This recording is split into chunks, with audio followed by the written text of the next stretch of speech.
肾虚有时是在过度勞累之後，腰腿酸痛，精神不振，好像身體被掏空。係咯，買咗啲海景房就係咁嘅感覺咯。鐘興翼師傅話：呢個117方嘅，你見到呢個開間大概有7米嘅闊度。咁而家呢個陽台望出嚟咧，對面就係我哋嘅南沙啦，海景、湖景、江景全部俾你睇晒啦啊！對面仲有我啲嘅紀念小學同埋香山中學。咁呢個廚房嘅開間出嚟嘅空間感都係 OK 嘅。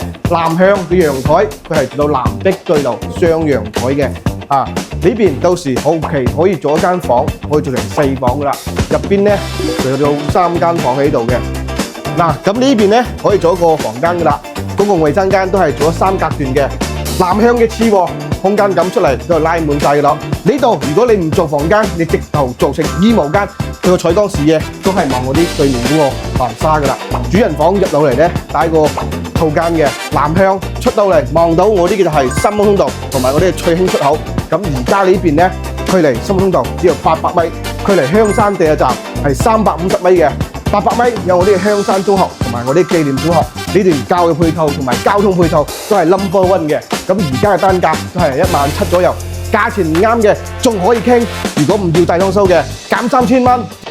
收距離深空通道800米，香山站350米，搞完收工。